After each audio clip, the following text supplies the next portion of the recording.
Greetings. Today we're going to be working on making ourselves some eggnog. I've grown up with eggnog. I've had it since I was a wee little lad. Used to have it with my brother and more distant relatives, such as a cousin. And we had this really weird way of making it where we take a bunch of sweet stuff like ice cream and sugar and cream and milk and tossing a dozen eggs into a blender, run that around, and then we would be chugging that back, and it was something.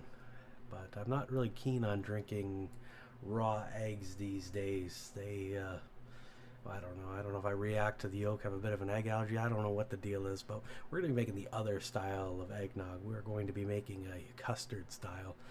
Now, I'm not really big on like the super duper sweet eggnog. A lot of people, they just have sugar and milk. It's just ridiculous. And like the store bought stuff, they got that stuff so thick with, I don't know what they use to thicken it, but it's not eggs because eggs are expensive, so they use a bunch of other weird filler material, and it's just not that good. It's got a lot of calories, so I mean, they're making up for the quality with a pound of sugar, and I don't know if that's really the right way to go about it, but I think a good eggnog needs to be thick and creamy and have the spices and seasonings of Christmas time: cinnamon and nutmeg. Half a cup of cinnamon, about half a cup of nutmeg. I just grind my own. I've got about half a nutmeg here. Don't really grind the whole thing up, but half a cup of sugar. Then I've got 2 cups of milk. I've got them separated. Then I have 2 cups of half and half cream and 6 eggs. As far as the milk, the cream go, you kind of need about the same amount, and you can kind of mix and match with whatever amount of cream or milk that you desire. I find myself in front of the stove top with a saucepan, and then I proceed to set the stove to a medium heat, adding the eggs, the sugar, as well as 1 of the cups of milk to the mixture and initiating the stirring process. Our goal in this process is to thicken this mixture. And I thought about it while editing this video that a double boiler would probably work really good for making eggnog. A double boiler being a pot on the bottom filled with water. The water boils, and then you have a bowl on top of the pot, and it'll never get above the temperature of boiling water, so it'd be a lot harder to burn it then.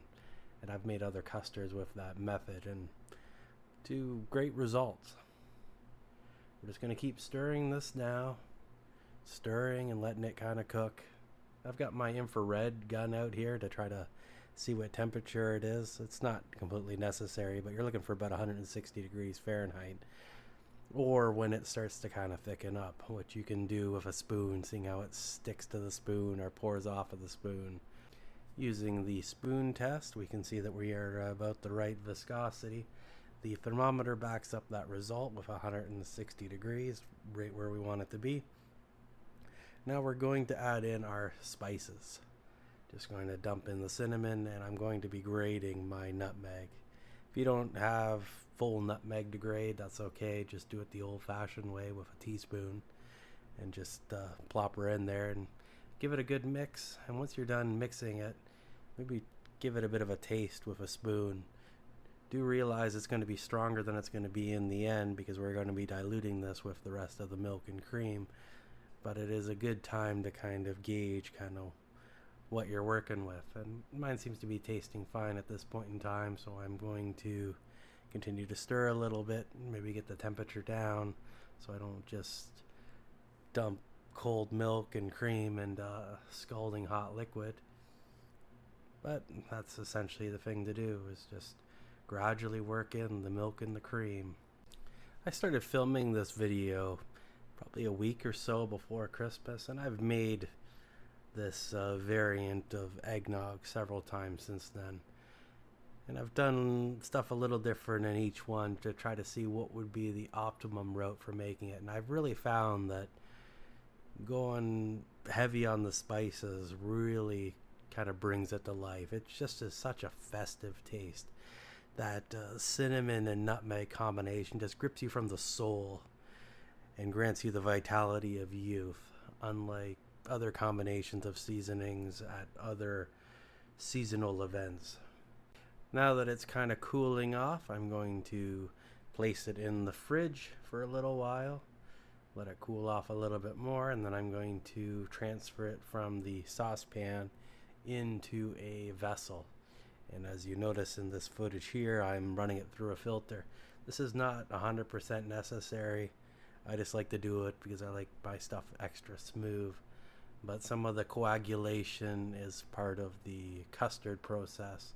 It does get removed, so it's not as thick as it would be if you would have left that in, but it's a personal preference thing. Well, that was fun. And now we get to try it.